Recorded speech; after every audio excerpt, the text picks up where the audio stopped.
Stop whatever you've convinced yourself is urgent, and listen. What I'm about to reveal will rip the comfortable veil off your world. There are 4 poisonous myths you've been fed since childhood. Soft lies wrapped in polite language, and their only job is to make you small, dependent, and easy to steer. Chances are you accept each one without question. 5 centuries ago, Niccolò Machiavelli mapped the mechanics behind these same deceptions. Power is not something you politely request. It is something you seize. Today, I will strip away the niceties and show you how those 4 lethal falsehoods have been quietly draining your power, moment by moment, decision by decision. By the time this is over, you won't be able to pretend you didn't see it coming. You'll understand why certain people glide through life collecting promotions, respect, and opportunities, while others wait politely for permission and receive nothing. Most important, you'll learn how to take back what was stolen. Ask yourself this: why do some people always seem to be lucky? Why do they draw the right people, the right moments, the right rewards? You follow the rules. You speak kindly. You wait your turn. Still nothing moves. The answer isn't fate, pedigree, or coincidence. It's knowing the rules of the game while pretending the game doesn't exist. Machiavelli wrote The Prince in 1513 and set down truths that polite society prefers to bury.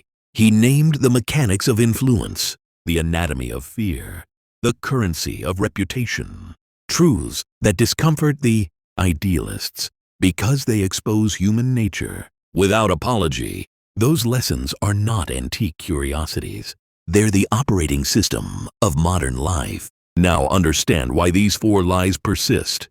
They are useful. They keep people compliant. They smooth behavior into patterns that are predictable and exploitable. When you accept those lies, you hand your agency to those who already know how power functions. But revelation changes everything. Once you strip away the fiction, your perception permanently shifts. You begin to see the recurring motifs. Where others panic, you remain calm. Where others bargain, you position. Where others apologize, you measure advantage. This is not an instruction to become cruel or morally bankrupt. It is a demand to see reality clearly, not as we wish it were, but as it truly is, and to stop betraying yourself through naivete. Regaining power means stopping the small acts of surrender you've been trained to perform. Waiting, excusing, shrinking. It means swapping passive hope for deliberate action. It means removing the blindfold society nailed on you and learning to move with intention. Do you want your eyes opened? Are you willing to question every gentle platitude that has kept you safe and small? If so, we begin now. First lie incoming. Pay attention, because the way you respond here will determine whether you remain a spectator or become the one who decides the rules. Drop this in the comments now. I choose truth. I reclaim my power. The first poison, disguised as wisdom, is this: good things come to those who wait. It sounds righteous, noble, safe, and that's why it's lethal. What it really whispers is, sit quietly. While others claim what should have been yours, pause and look closer. While you wait for the right time, someone else is already moving. While you trust the process, someone else is designing their own process and winning. Patience, sold to you as a virtue, is often just camouflage for surrender. I've watched the pattern 100 times. The employee with the sharpest skills, who waits to be noticed, only to watch a bolder colleague seize the promotion. The visionary entrepreneur, polishing their perfect moment, while a competitor launches a rough draft and owns the market. The person dreaming of a soulmate who never leaves the house, while others risk awkward introductions and find love This myth trains millions to believe action is rash, that initiative is desperate. It teaches you to worship passivity as if it were grace, but waiting delivers exactly what it promises. Nothing. Niccolò Machiavelli wrote, "It is far safer to be feared than loved." He wasn't urging cruelty. He was warning against dependency. Waiting for admiration, approval, or a benevolent universe is a losing gamble. Respect is earned by motion, not by silence. Consider a simple contest. Two candidates chase the same job. Candidate A has the stronger resume and quietly submits an application. Candidate B has average credentials, but follows up, networks inside the company, sends proof of value, shows relentless presence. Who walks away with the offer? It isn't the one who waited. Opportunity favors the one who creates it. This waiting game is a cage built to keep you obedient. It flatters your inaction by naming it patience. The truth: good things don't arrive. Good things are taken. They come to those who generate value and demand recognition. They come to those who understand that time is a currency you can never earn back, and that wasting it is the ultimate betrayal. Look through history. The people who bent the world to their will did not wait for permission. They acted while uncertain. They moved while afraid. They launched with fragments of information, while others drafted endless plans. While you debate, they fail, adapt, and succeed. The universe doesn't reward the length of your patience. It does not tally your quiet suffering. Every hour spent getting ready is an hour someone else is gaining ground. Every morning you promise yourself, "Tomorrow I'll start." Another competitor sharpens their edge. Each time you choose comfort, you choose mediocrity. So what is the Machiavellian response? Move. Choose imperfect action over perfect hesitation. Stop asking for permission. Act and apologize later if you must. Stop hoping someone notices. Make it impossible to ignore you. Build a reflex for decisive motion. Test ideas the moment they surface. Pounce on opportunities the instant they appear. Ask directly for what you want and accept that no is still victory over never knowing.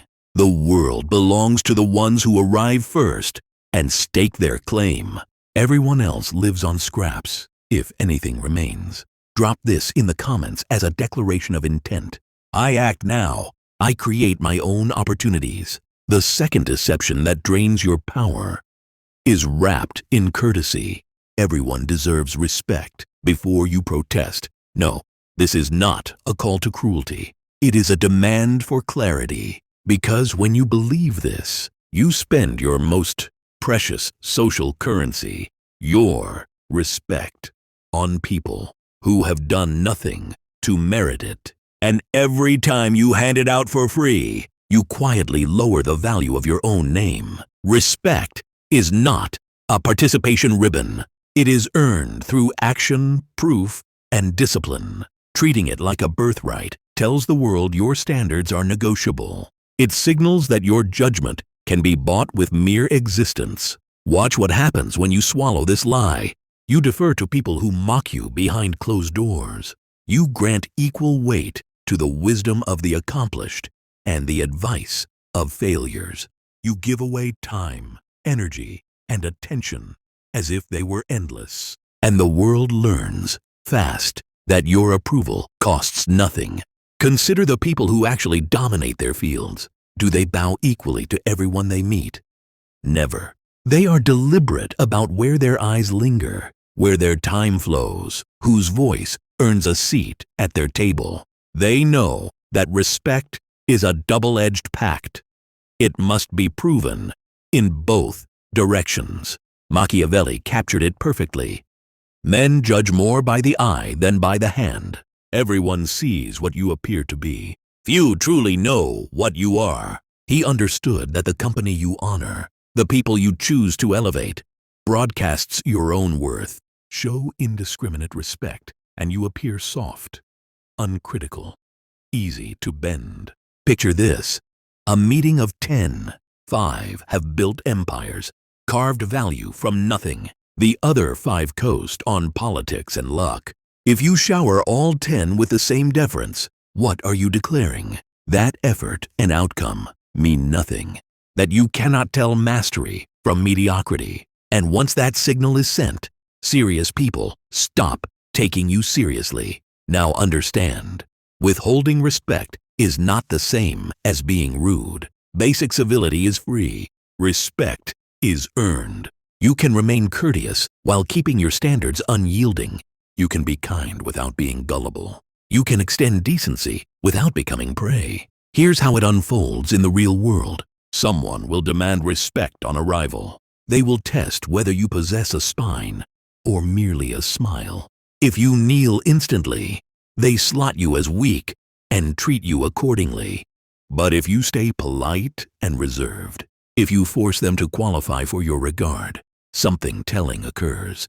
They either rise to the challenge and prove their worth, or they expose their emptiness by resenting the work.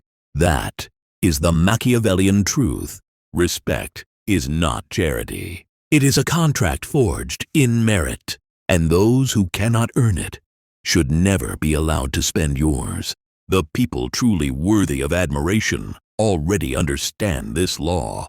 They know respect must be earned because they live by the same code. Show them your standards, and they will honor you more, not less. It is the presence of control. The executive who doles out equal reverence to everyone, regardless of skill or contribution, ends up trampled. Their team senses it first. If the leader can't uphold standards for respect, why uphold standards for performance? Their peers sense it next. If you cannot distinguish brilliance from mediocrity, your judgment is worthless. But the leader who greets everyone with courtesy while reserving genuine esteem for those who deliver results, that leader becomes magnetic. Their approval becomes a prize. People sharpen their work to earn it. Their presence sets a silent benchmark. Excellence or nothing. This law stretches far beyond business. In relationships, when you shower respect on someone who repeatedly disrespects you, you announce that your boundaries are optional. In any team, when the indolent receive the same regard as the relentless, you demoralize the best and embolden the worst. Your respect must be treated like a rare metal, precious precisely because it is scarce. Make it cheap, and it loses all force to shape behavior or outcomes. Here is the Machiavellian tactic. Stop scattering respect like confetti. Measure people by their deeds, not their declarations. Offer basic civility to everyone, but save true respect for those who prove themselves through consistent, undeniable value. Watch closely when no spotlight is on them. Do they honor promises when nobody is checking? Do they own their failures or hunt for scapegoats? Do they create value or merely consume what others build? Your respect is capital. Guard it. When you protect it, the world recalibrates and gives you the regard you command. Drop this affirmation where everyone can see it. My respect is earned, never given. I value myself enough to keep my standards unshakable. The third illusion that keeps you stagnant is wrapped in a friendly smile. Just be yourself and people will like you. It sounds affirming, even liberating. It flatters the version of you that exists right now. But that's the trap. Because if right now isn't where you want to stay, this advice is a slow poison. Here's the reality. You are not one fixed identity. You are a spectrum, lazy and relentless, confident and timid, focused and scattered. When someone says be yourself, which self do they mean? Most people instinctively choose the easiest version, the one that demands no discipline, no risk, no growth. They mistake comfort for authenticity, and then wear their inertia like a badge of honesty. But the self that changes the trajectory of your life is rarely the easiest one. It is the self that feels unnatural at first. The version that wakes early, speaks clearly, faces conflict, and keeps promises. That version exists. It is as real as the weaker one. It just requires effort, and effort scares people who worship ease. Machiavelli understood this game centuries ago. Everyone sees what you appear to be. Few know what you truly are. He knew that appearance is a weapon. You decide which incarnation of yourself the world encounters, and that choice dictates the doors that open and the people who step forward. Picture two paths. In one, you arrive late, explain away mistakes, complain about obstacles, dodge hard conversations. In the other, you show up prepared, accept responsibility, solve problems, and confront issues head-on. Both paths are authentically you, but only one draws respect, opportunity, and influence. The "just be yourself" myth tells you that the first path is somehow more genuine. It isn't. It's simply easier. Here's the uncomfortable truth. The strongest version of you will unsettle people. The self who sets firm boundaries will irritate those who thrive on crossing them. The voice that speaks plainly will annoy those who prefer you silent. The drive for excellence will intimidate the comfortable and expose the mediocre. Good. Let it, because the goal is not to be liked by everyone. It's to magnetize the right allies and repel the dead weight. When you sharpen into your highest form, you naturally filter your environment. Those who share your standards will move closer. Those who don't will drift away. That isn't loss. That is strategy. Think of the figures you admire most. They didn't cling to a single, effortless self. They chose deliberately which self to embody, and they paid the price of discomfort to become it. So stop treating "just be yourself" as a permission slip for stagnation. Select, build, and reveal the version of you that bends reality to your will, even when it costs comfort, even when it scares the crowd. Are they truly being themselves? Or are they simply protecting the soft edges of their comfort zone? That's the real question. The people who rise highest are never prisoners of feeling. They are architects of their own evolution. They've hunted down the version of themselves that wins, and they step into that skin every single day, whether they crave it or not. I've watched this pattern repeat across every arena of power. The salesperson who drifts in on mood alone, dressed for convenience, speaking without strategy, fails to earn the trust of serious clients. But the one who arrives polished, precise, and relentlessly prepared, that person seals the deals that shift markets. The entrepreneur who just goes with the flow, waiting for a spark of inspiration while dodging hard calls, watches their venture wither in mediocrity. But the founder who shows up as the calculating, decisive, expansion-minded force, no matter how tired or afraid, builds something that outlives them. This is not about wearing a mask.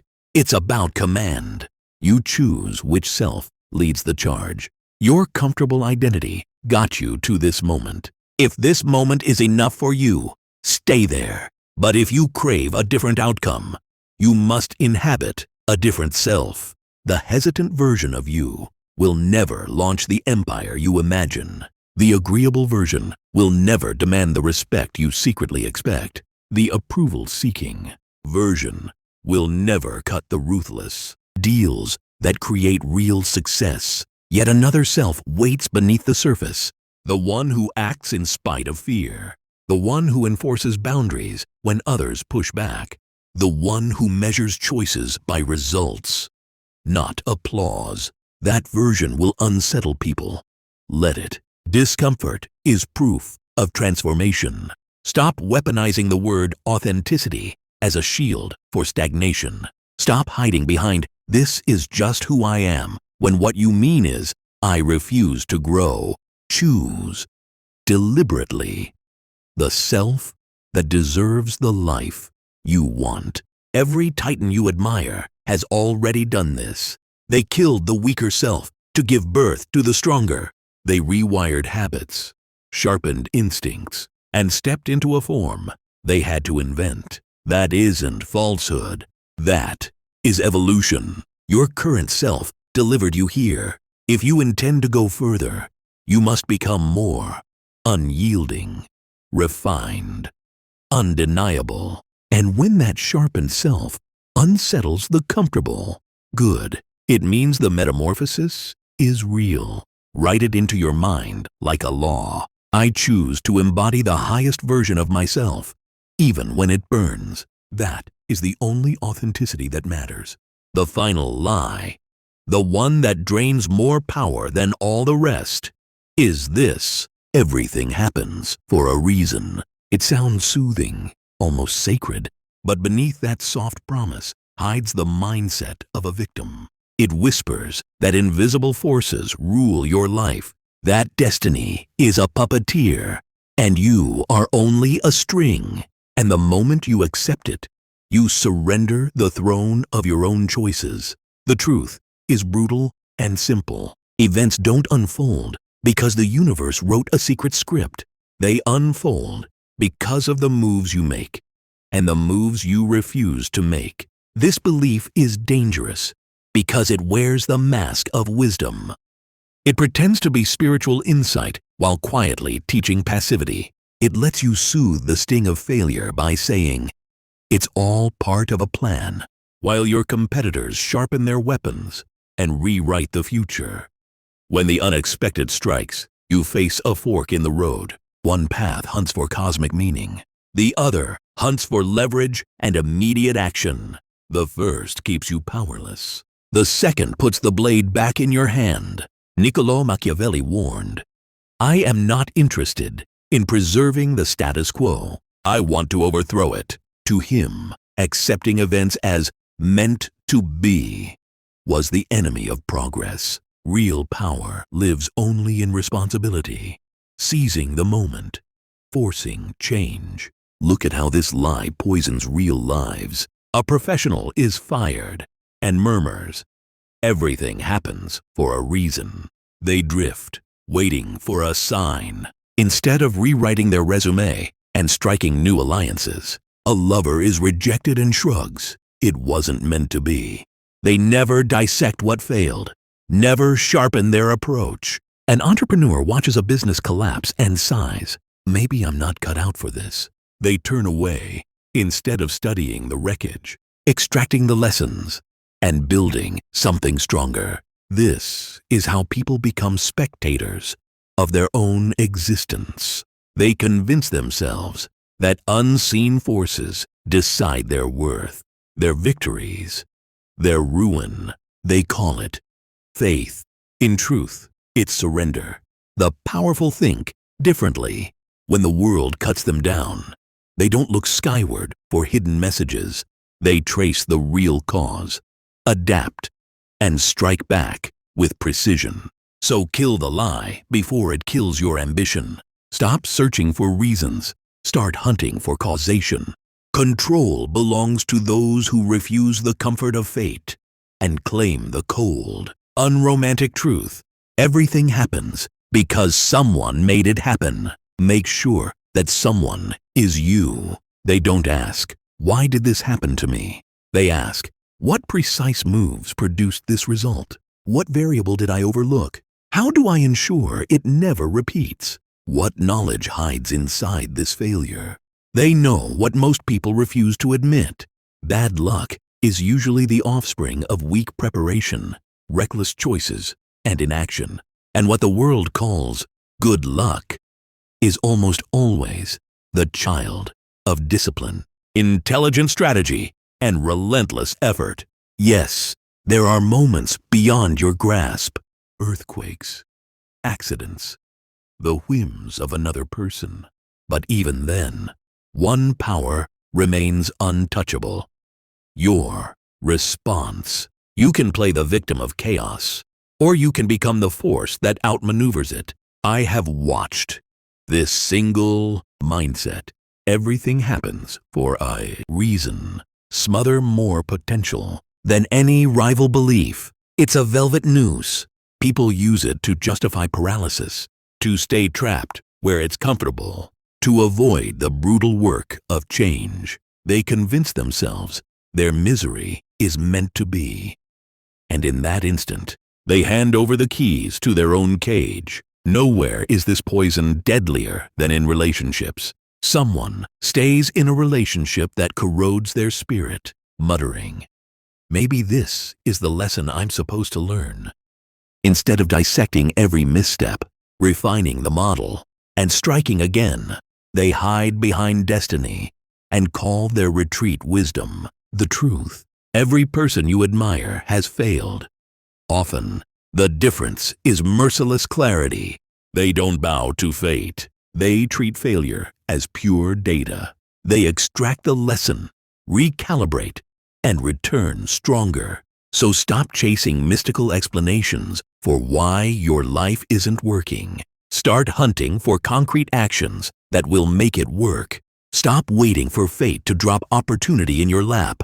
Engineer the conditions that make success unavoidable.